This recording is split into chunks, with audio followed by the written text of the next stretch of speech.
Comenzamos con la conferencia estratégica y con el programa que estaba previsto desde el inicio.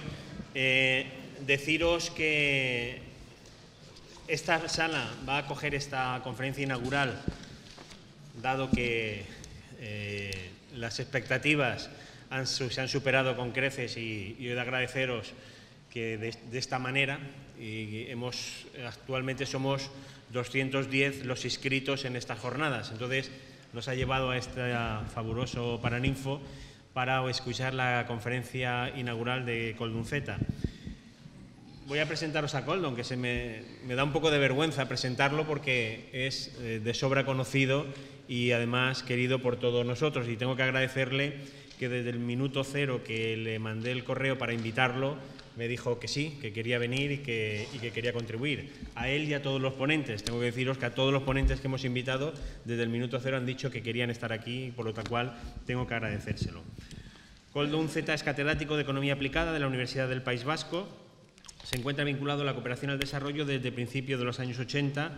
Entre el 84 y el 86 participó en el Plan Integral de Cooperación con Centroamérica, trabajando en varios países de la región y especialmente en Nicaragua. En 1987 fundó el Instituto EGOA, el cual dirigió hasta el año 2000. Ha sido miembro desde su creación de la Comisión de Cooperación al Desarrollo, CEURICRUE, y actualmente dirige el programa de doctorado sobre globalización, desarrollo y cooperación internacional. Es asesor, además, de la Oficina de Cooperación al Desarrollo de la Universidad del País Vasco. Es autor de más de 40 publicaciones, entre libros, monográficos, artículos científicos sobre economía mundial, desarrollo y cooperación internacional. Entre sus últimos libros y monografías están la cooperación al desarrollo de las universidades públicas, desarrollo, subdesarrollo, maldesarrollo y postdesarrollo, y la cooperación al desarrollo descentralizada, una propuesta metodológica para su análisis y evaluación.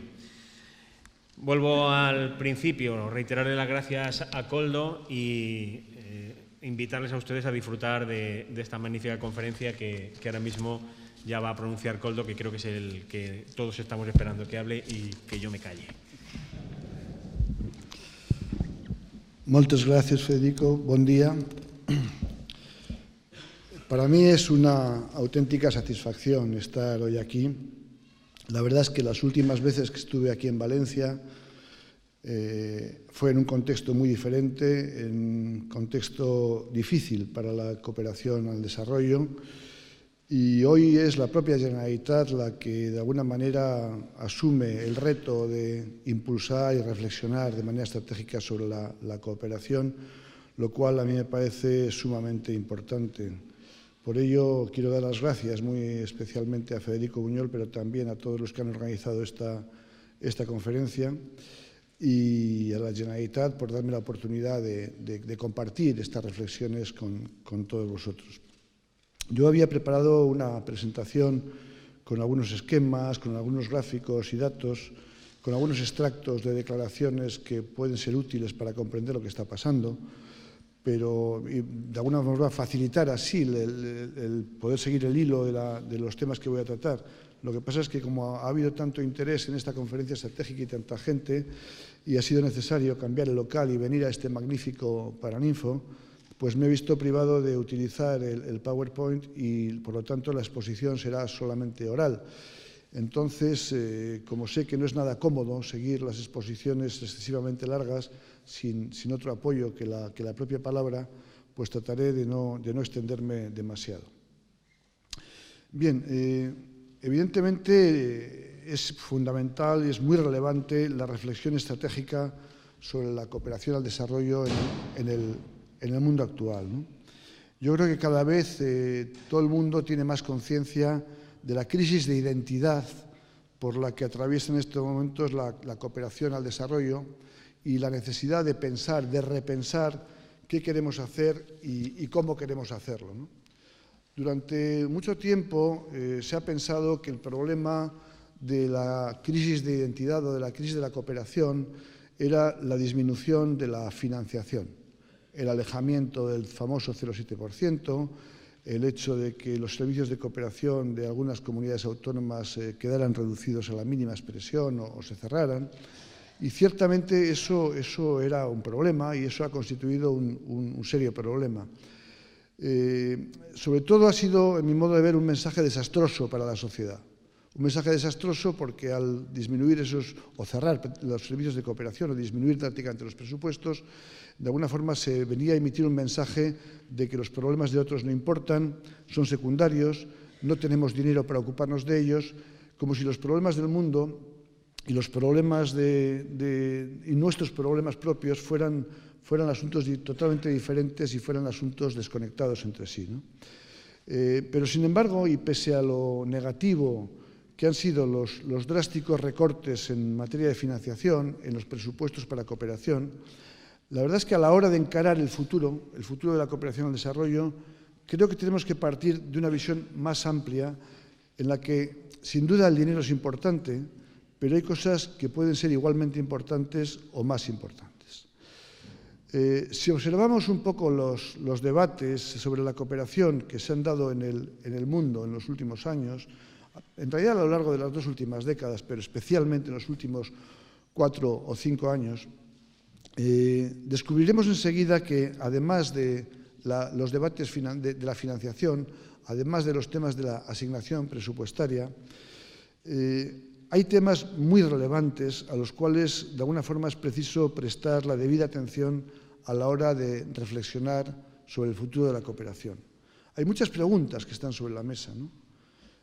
¿Puede seguir planteándose la transferencia de recursos desde los países más ricos hacia los más necesitados a través de un único instrumento, como es la ayuda oficial al desarrollo, que por otra parte se plantea como de carácter voluntario y discrecional y que puede variar según toque un gobierno u otro gobierno? ¿Tiene sentido que las transferencias de dinero a través de la ayuda oficial al desarrollo se planteen a la vez que se profundizan las políticas contrarias al desarrollo?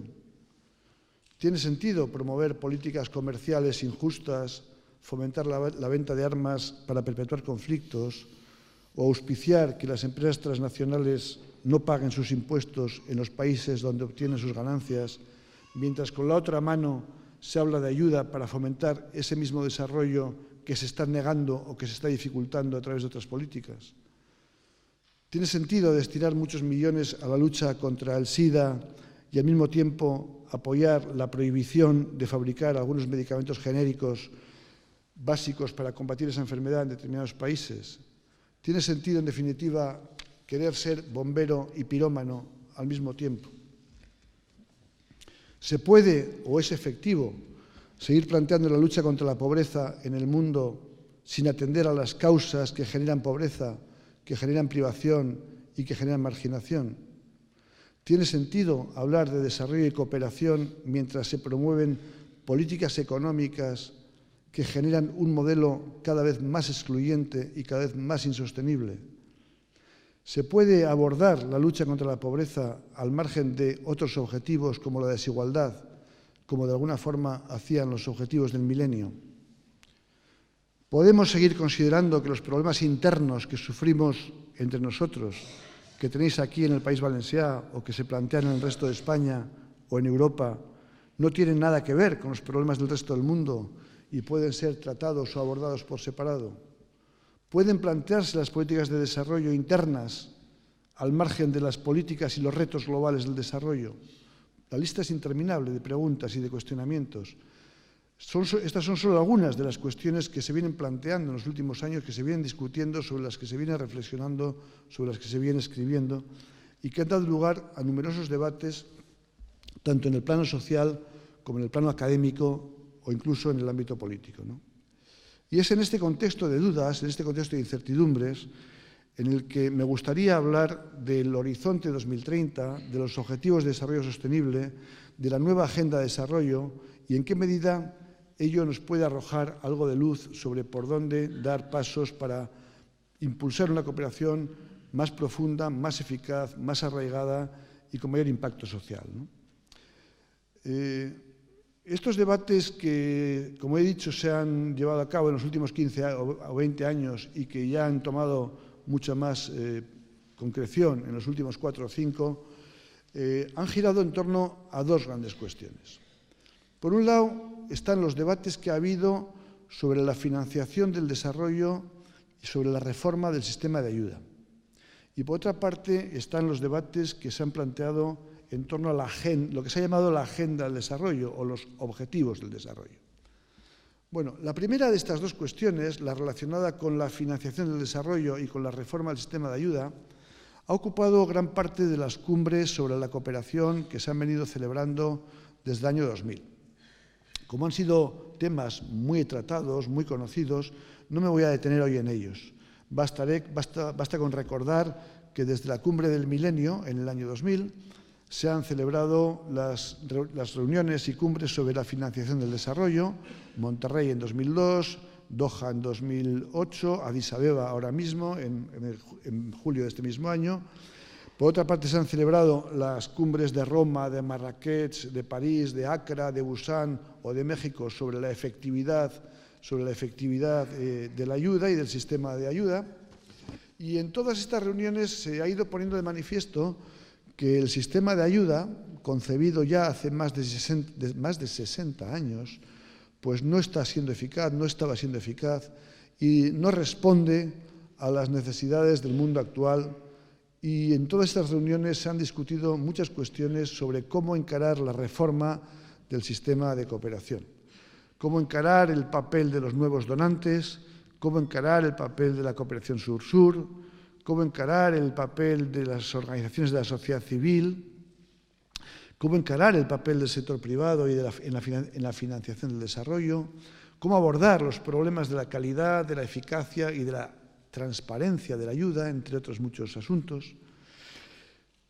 Bueno, lo cierto es que el resultado de todas estas reuniones y de todos estos debates no ha sido muy fructífero y la verdad es que el sistema de cooperación a día de hoy sigue adoleciendo de bastantes problemas, de muchos de los problemas que dieron origen a estas discusiones, ¿no? Luego volveremos sobre esto. Bien, el segundo de los temas que, como digo, han ocupado el debate en los últimos 15 años ha sido lo que se conoce, lo que se ha venido a conocer como la agenda del desarrollo. Es decir, los temas relacionados con el qué hacer, no tanto con el cómo hacer, sino qué hacer, cuáles son los objetivos del desarrollo y la cooperación. Esta idea de la agenda del desarrollo surgió, como es sabido, inicialmente con la Declaración del Milenio en el año 2000. Bueno, en realidad ya en 1995-96 algunos documentos de la OCDE ya habían insinuado la idea de concretar algunos objetivos. Pero bueno, esta idea de la agenda se concretó inicialmente en los objetivos del milenio y en la Agenda 2015. Y ahora mismo, hace solo dos meses, se han plasmado en los Objetivos de Desarrollo Sostenible y la nueva Agenda 2030. ¿Qué significa y qué plantea la nueva Agenda de los Objetivos de Desarrollo Sostenible, la nueva Agenda 2030, que de alguna forma marca el horizonte por el que, según esta declaración, tendría que transcurrir los esfuerzos en cooperación en los próximos 15 años?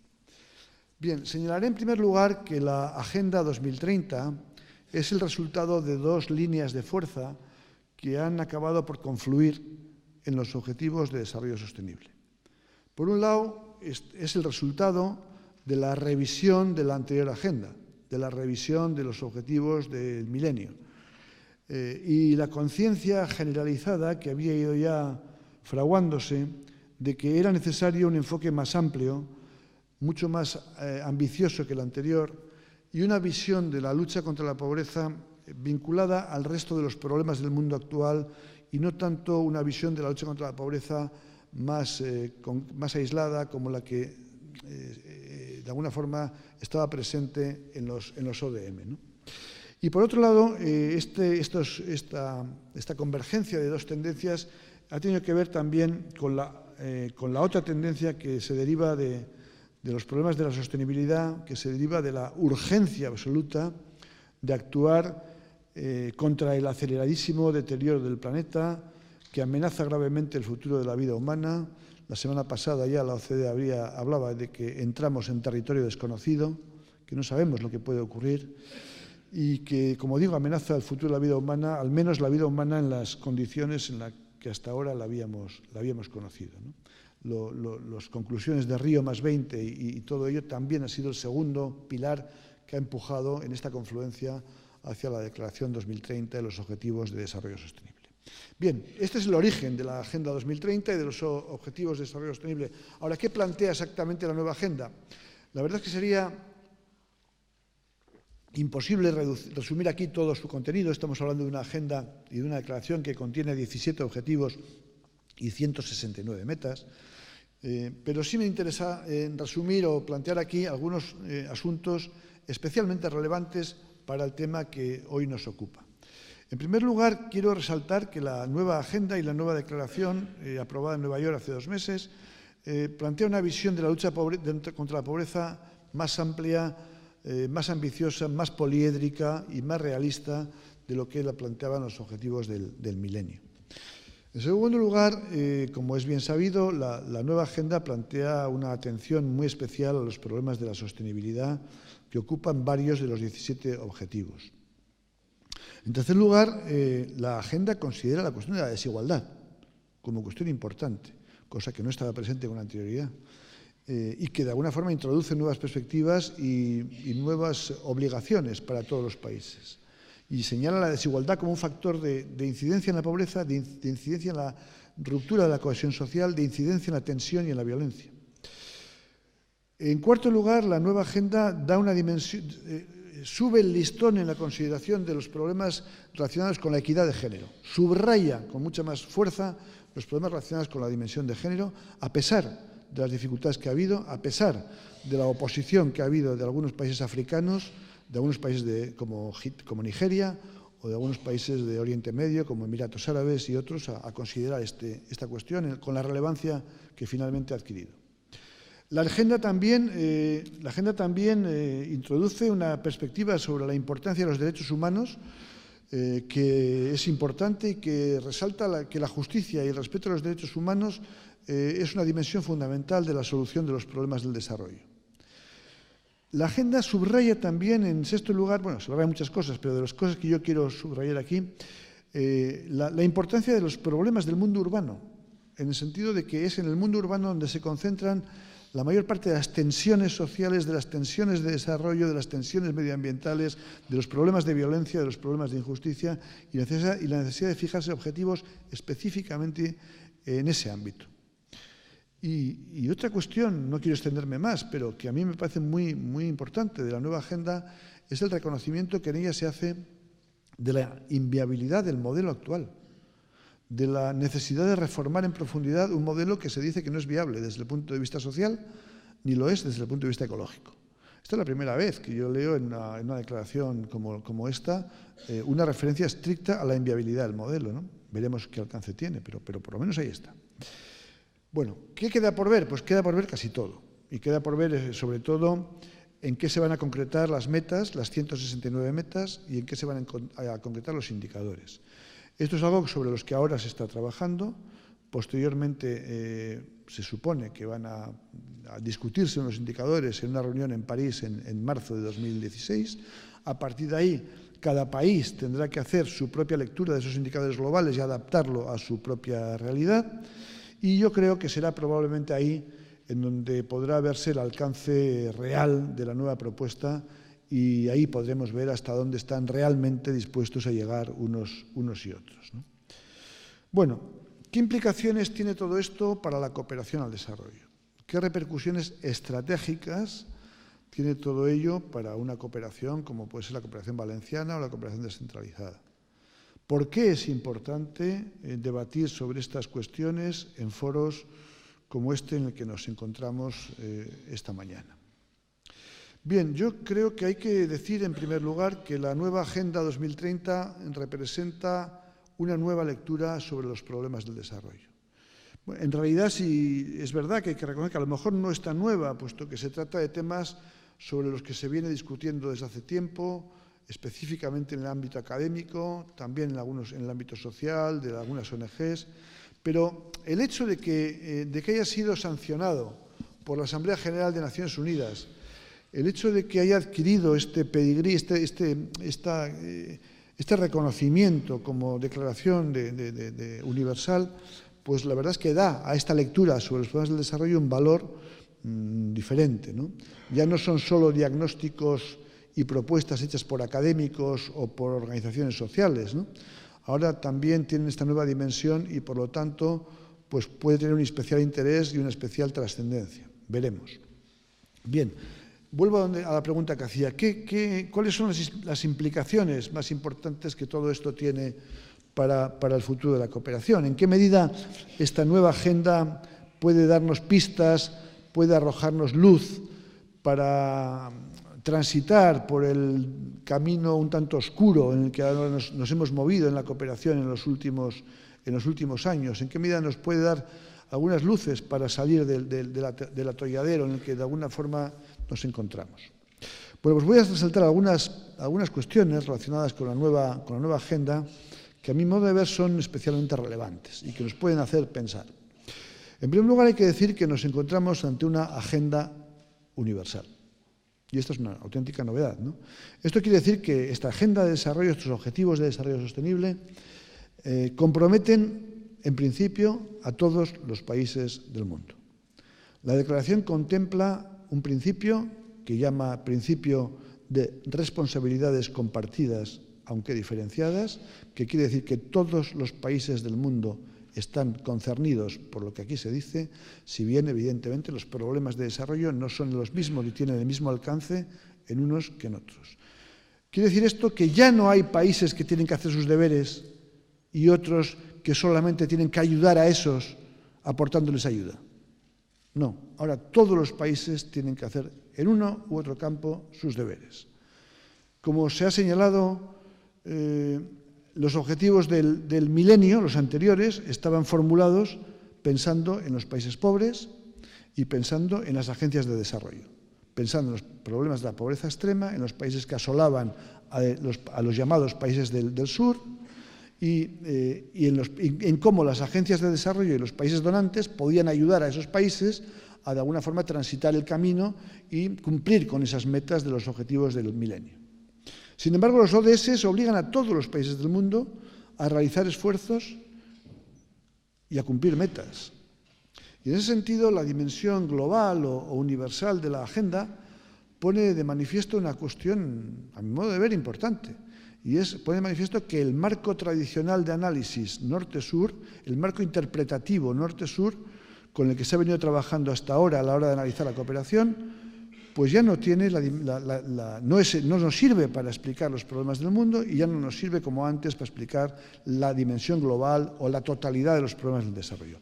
Por supuesto que siguen existiendo un sur, si queréis. Por supuesto que es verdad que las principales bolsas de pobreza, de marginación, de privación humana se encuentran en algunas zonas del mundo, como África subsahariana o como Asia Meridional. Esto es evidente que está ahí, pero lo que quiere subrayar la agenda es que todos los países del mundo, a pesar de que la pobreza se concentre en algunos más especialmente o en algunas zonas, todos los países del mundo tienen problemas de desarrollo.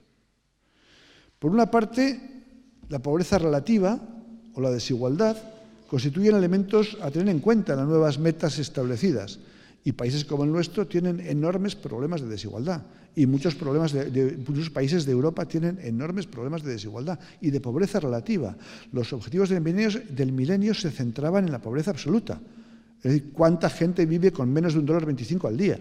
Pero los objetivos de desarrollo sostenible hablan de desigualdad y pobreza relativa. Es decir, hay que ver en países como el nuestro o en cualquier país del mundo cuánta gente es pobre. Y pobre en Europa significa cuánta gente vive por debajo de un porcentaje de la mediana.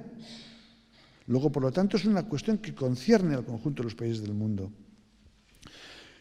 Lo mismo cabe hablar de los problemas de sostenibilidad, de los problemas relacionados con los derechos humanos, con la discriminación de género. Y todos sabemos que los países más contaminantes o los países que más discriminan a las mujeres, que son temas relevantes en la nueva agenda, no son necesariamente los más pobres del mundo. No son necesariamente los que estaban concernidos anteriormente por los objetivos del milenio de forma más directa, ¿no? Además, la agenda del desarrollo pone el acento también sobre problemas globales, problemas que afectan al conjunto del mundo y que necesariamente tienen que ser abordados por todos, ¿no? Por ello, como se señala en la declaración recientemente aprobada, nos encontramos hoy en una auténtica encrucijada. El mundo es cada vez más desigual, en el sentido de que dentro de cada país la distancia entre sectores sociales se hace cada vez mayor. El mundo es cada vez menos sostenible desde el punto de vista de los recursos. El mundo es cada vez más violento y más inseguro. En este momento se ha batido el récord de 60 millones de refugiados en el mundo, cosa que no había sucedido nunca anteriormente. Y estos no son problemas que puedan tratarse por separado, no son problemas que están aislados unos de otros, son problemas que están interrelacionados y que afectan en mayor o menor medida a unos y otros países, ¿no? De alguna forma, por eso se habla de universalidad de la agenda, de problemas que nos afectan a todos, el cambio climático, el problema del empleo. La OIT ya señala con rotundidad que en este momento la población en el mundo está creciendo a un ritmo mayor que la creación de empleo en el mundo. Esto significa que los avances tecnológicos no se están traduciendo en mayor bienestar, sino que se están traduciendo en mayores rentas del capital y en mayor destrucción de empleo, con lo cual lo que podía representar una mejora en el bienestar de la gente se está traduciendo en empleo más precario o en subempleo o en desempleo, lo cual es una contradicción tremenda que tendremos que afrontar de alguna forma. En segundo término, además de este carácter de universalidad, de la nueva agenda se deduce la necesidad de diferenciar lo que es ayuda al desarrollo y lo que es cooperación al desarrollo. La ayuda, entendida como transferencia financiera o transferencia de recursos de unas zonas más ricas a otras zonas más pobres, es necesaria y seguirá siendo necesaria, como lo es en nuestro país, de las rentas más ricas a las rentas más pobres, de los territorios más ricos a los territorios más pobres, como lo es en Europa con los fondos de cohesión, de las regiones más ricas de Europa a las regiones más pobres de Europa, y por supuesto, como tiene que serlo en el mundo, de los países más ricos del mundo hasta los más desfavorecidos, los más pobres o con mayores problemas. Por supuesto, la transferencia de recursos es importante, la ayuda, la AOD, seguirá siendo importante. Pero la cooperación ha de ser mucho más que la ayuda. O si se quiere, la ayuda no puede ser considerada más que como una parte importante, sí, pero al fin de cuentas una parte de la cooperación.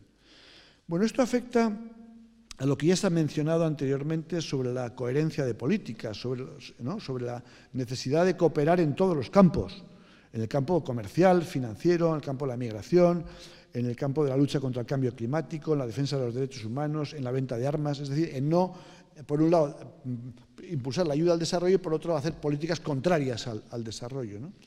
También tiene que ver con la necesidad de eliminar esa línea divisoria tan fuerte que divide hoy a las políticas consideradas internas y las políticas que son consideradas externas. En este momento hay muchas políticas de tipo interno, entre comillas, que afectan e influyen en el destino de las personas de otros países y de otros territorios. Hay autores que hablan ya de políticas intermésticas para diferenciar entre las políticas domésticas y las políticas internacionales, ¿no? Todo está mucho más interrelacionado.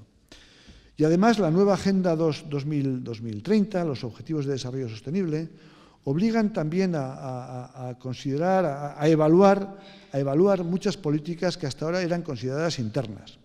Hasta ahora las políticas de desarrollo eran valoradas en función de cuánto dinero se destina a la ODE. Un territorio está muy consecuente con el desarrollo porque destina mucho dinero a la ODE. Y como mucho, había también una valoración de si se utilizaba o no con criterios de eficacia, con criterios de eficiencia, con criterios de transparencia, etc. Pero ahora se hace necesario dar un paso más y abordar un enfoque más amplio, ¿no? No solamente es necesaria la solidaridad financiera, también es necesario abordar otros ámbitos de la solidaridad, otros ámbitos del compromiso con los problemas del desarrollo que hasta ahora no eran objeto de evaluación o de valoración a la hora de medir en qué medida un país o un territorio estaba más comprometido con el desarrollo. En tercer lugar, y por lo que se refiere estrictamente a estos últimos temas, los temas de financiación de la ayuda, que como digo siguen siendo importantes, pero que son una parte del tema, hay que realizar también algunos apuntes. Por un lado, la financiación de la nueva agenda va a requerir de un importante esfuerzo financiero de la cooperación internacional.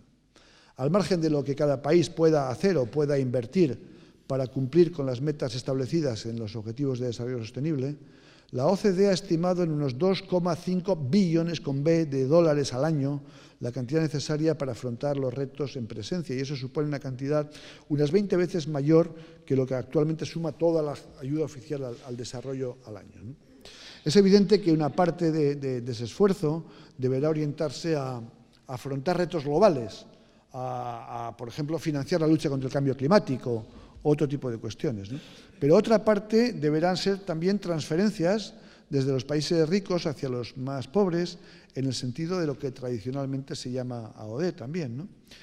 Y lo cierto es que tanto en uno como en otro caso, tanto en la financiación de los problemas globales como en el tema de las transferencias desde los países ricos hacia los países pobres, la cumbre de Addis Abeba, que se celebró curiosamente 2 meses antes que la cumbre de Nueva York, los resultados, digo, de la cumbre de Addis Abeba sobre financiación han sido muy decepcionantes, con buenas palabras, pero sin compromisos explícitos. Y, sin embargo, si realmente se quiere avanzar hacia los objetivos marcados, pues es imprescindible dar pasos firmes en el terreno también de la financiación internacional, ¿no? Y en ese sentido, además de reclamar el famoso 0,7 o avanzar en esa dirección, algunos asuntos que han sido planteados de manera recurrente en los últimos años, que han sido exigidos por la comunidad internacional, por los académicos, por las organizaciones de cooperación en los últimos años, pues son necesarios de abordar y no se abordan. Y, por ejemplo, son todos los temas relacionados con la fiscalidad. En este sentido es fundamental plantear lo que ya he dicho antes, de que las empresas transnacionales tributen allá donde obtienen sus ganancias, y no priven a los países donde trabajan, donde obtienen esas ganancias, de numerosos recursos que se succionan hacia los países de la matriz de esas empresas, ¿no? Es necesario acabar con el fraude fiscal, es necesario acabar con los paraísos fiscales que derivan hacia la nada, hacia esos escondites de dinero, decenas y decenas de miles de millones en impuestos todos los años, una parte de los cuales evidentemente tendrían que ir dedicados a políticas de bienestar, a políticas de equidad, a políticas de justicia social, a políticas de lucha contra el cambio climático, a políticas relacionadas con el desarrollo local o global. Es necesario impulsar y establecer impuestos internacionales que sirvan también para luchar contra problemas centrales del desarrollo. Se viene reclamando desde hace mucho impuestos sobre las transferencias financieras, impuestos sobre otro tipo de cosas que no se acaban de poner en marcha. Es decir, seguimos con un esquema de transferencias voluntario, discrecional, en el cual unos países dan o no dinero a través de la ODE a otros en función de su mayor o menor disponibilidad, de su mayor o menor voluntad política, que cambian como cambian los gobiernos, etcétera, ¿no?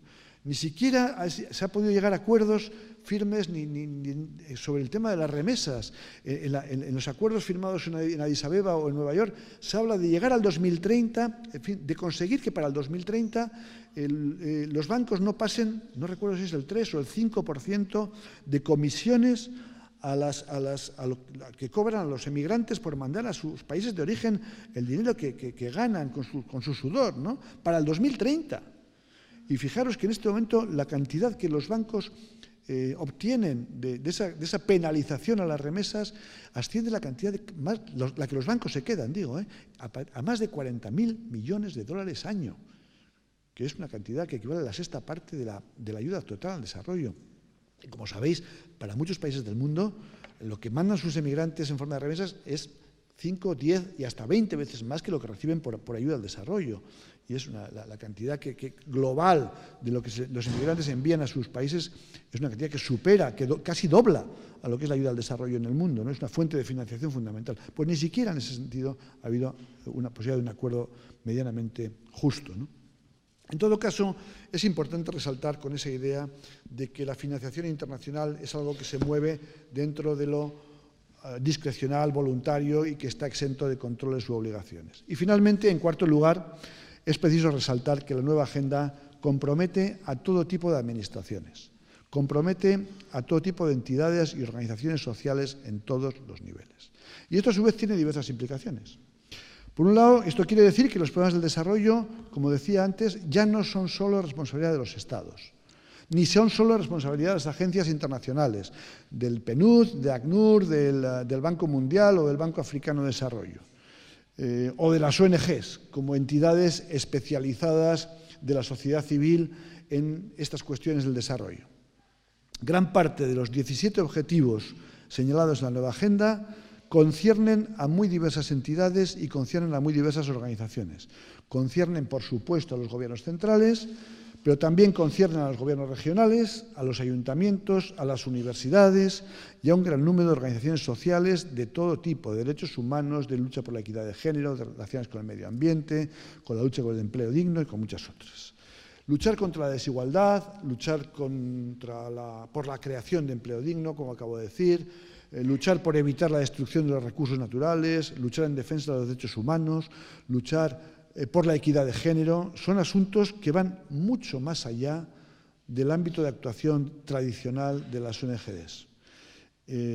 Como las organizaciones que hasta ahora se habían echado a sus espaldas la responsabilidad de los problemas del desarrollo, se habían ocupado en nuestra sociedad de las cuestiones del desarrollo y el resto de la sociedad se había contentado con darles una cantidad o ser socio de una ONG o lo que fuera, pero ya los problemas del desarrollo son vuestros problemas y bueno, los problemas de aquí son otros.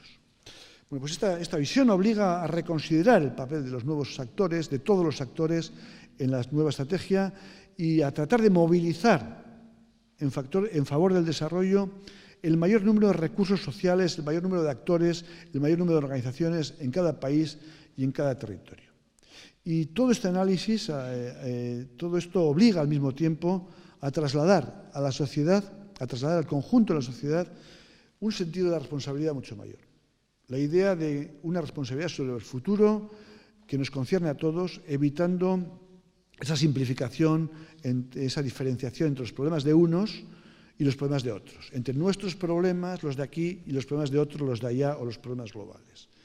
De alguna manera, esta idea de que ya hay quien se ocupa de esto, las agencias de desarrollo, la ECID, la Agencia Valenciana o las ONGs, es una idea que ha de ser transformada en una idea de que efectivamente hay unos que saben más que otros de estos temas, que nos pueden ayudar más que otros. Las ONGs tienen que seguir jugando un papel fundamental porque tienen una experiencia a sus espaldas que tiene que ser puesta al servicio de la nueva agenda, pero evidentemente las ONGs no pueden jugar el mismo papel que jugaban antes. Tienen que jugar un papel de intermediación social, de movilizar otros recursos, de meter en el terreno de juego a todo tipo de organizaciones sociales y los gobiernos centrales, regionales y de todo tipo tienen que poder movilizar los recursos de todo su territorio, los recursos de las universidades, los recursos de las organizaciones de mujeres, de derechos humanos, de medio ambiente, de pequeñas cooperativas y de todo ello, evidentemente dando a las ONGs el papel que les corresponde por su inmensa experiencia, pero sin pensar que los problemas del desarrollo son problemas de especialistas. En ese sentido, y voy ya terminando, quisiera decir dos palabras sobre el papel de las administraciones subestatales, de los gobiernos regionales, de la cooperación descentralizada en todo este nuevo horizonte. El punto de partida es, como ya he dicho, la declaración recientemente suscrita y subrayar a este respecto que en esa declaración a las administraciones locales y regionales se les concede una importancia específica y que las administraciones locales y regionales han jugado un papel importante en todo el periodo de consultas que ha ido de 2012 a 2015 para fraguar la declaración aprobada y los objetivos del desarrollo sostenible. No es que ahora los objetivos del desarrollo sostenible digan ¿cómo afectan a los gobiernos regionales? No, es que los gobiernos regionales, los gobiernos locales del mundo, a través de las redes de las que participan, han sido agentes activos de debate y de participación en el diseño de la nueva agenda. Partiendo de ese reconocimiento, me gustaría subrayar aquí, muy brevemente, algunos temas en los cuales los gobiernos subestatales tienen una especial relevancia y una especial responsabilidad a la hora de enfrentar la nueva agenda. Por un lado están las políticas propias, las políticas que de esos gobiernos despliegan en distintos planos y que están relacionadas con el cumplimiento de los objetivos de desarrollo sostenible. Hay que dar cuenta de los avances y los retrocesos en diferentes metas de dichos objetivos, avances y retrocesos especialmente en aquellos asuntos para los cuales la Administración regional tiene la competencia o tiene la responsabilidad mayor. Por otra parte, las administraciones subestatales tienen una especial responsabilidad a la hora de movilizar los recursos locales. Ya no cabe dejar toda la responsabilidad, como hemos dicho antes, en manos de unos especialistas. Es necesario ampliar el ámbito de la solidaridad, socializar la solidaridad, implicar a la sociedad tanto en los problemas internos como en los problemas externos. Y, de alguna forma, las propias administraciones regionales, igual que que los gobiernos centrales tienen ahí mucha responsabilidad para movilizar todos esos recursos. Y finalmente me gustaría, pero especialmente los gobiernos regionales, en la medida que están trabajando mucho más cerca a la gente y conocen mucho más qué recursos locales, qué recursos hay en el territorio para poder ser movilizados. Y finalmente me gustaría resaltar la necesidad de comprometer, como ya he dicho, a la sociedad en su conjunto, de incrementar su conocimiento, de incrementar su conciencia de los retos que tenemos que afrontar. Este es un terreno especialmente sensible, el terreno de la educación. Un terreno en el que además las comunidades autónomas tienen amplias competencias. No se pueden escudar en que no, es que los problemas del comercio son del gobierno central. Es que las competencias de la educación radican en las comunidades autónomas aquí. Y por lo tanto, en estos momentos hay que tener en cuenta que sin educar a la ciudadanía, sin educar a la gente en la ciudadanía global, a lo largo de todo el sistema educativo, va a ser muy difícil tener sociedades más responsables con su propio futuro y con el resto de la humanidad. Concluyo diciendo que hay una coincidencia bastante generalizada en que nos encontramos en una auténtica encrucijada en el mundo de la cooperación y para el futuro de la cooperación. Los retos del desarrollo planteados en la Agenda 2030 necesitan un enfoque distinto y mucho más amplio de lo que ha sido la cooperación al desarrollo. Pero al mismo tiempo tenemos que darnos cuenta de que nuestros sistemas de cooperación se están quedando obsoletos y también necesitan replantearse muchas cosas, abrirse a nuevos sectores y ganar de nuevo una legitimidad social que en buena parte han ido perdiendo. Tenemos que reconocer que la sociedad mira con mucha más distancia que hace 20 años los problemas de la cooperación, se está perdiendo base social, muchas ONG están perdiendo socios, el impacto de estas reivindicaciones no tiene el eco social que tenían anteriormente, mucha gente piensa que los problemas internos son lo importante, que los problemas de otros quedan en segundo plano, la xenofobia aumenta y todo este tipo de cosas hay que saberlas leer para saber que nos encontramos ante una auténtica encrucijada. Los ODS y la Agenda 2030 no son desde luego la panacea. Representan desde luego una visión del mundo mucho más realista, aunque también mucho más compleja, de lo que era la Agenda 2015 y los Objetivos de Desarrollo del Milenio. Pero en su formulación, los Objetivos de Desarrollo Sostenible se sigue adoleciendo de muchas contradicciones a la hora de plantear las alternativas. Se definen con mucha precisión o con bastante precisión los fines, pero no se señalan los medios necesarios que son imprescindibles para lograrlos. Y en este contexto yo creo que las cooperaciones subestatales, las cooperaciones descentralizadas, tienen en la nueva agenda y en los nuevos objetivos una buena referencia para llevar a cabo su labor. Y al mismo tiempo tienen una buena oportunidad, una magnífica oportunidad para vincular el conjunto de su gestión, no la gestión de la cooperación, de la dirección de cooperación, el conjunto de la gestión del gobierno regional o del gobierno subestatal, con las metas y los objetivos generales del desarrollo. En ese sentido, la cooperación al desarrollo pienso que tiene ante sí la oportunidad de dejar de ser un apéndice prescindible del conjunto de las políticas públicas para constituir un elemento inspirador de dichas políticas públicas. De alguna forma, los gobiernos van a tener que rendir cuentas, van a tener que hacer un informe de cumplimiento y los gobiernos subestatales probablemente no estarán obligados, pero no estaría mal que lo pensaran. ¿En qué medida he cumplido con las metas de pobreza en mi propio territorio? ¿En qué medida he cumplido con las metas de sostenibilidad en mi propio territorio? ¿En qué medida he cumplido con las metas de desigualdad en mi propio territorio?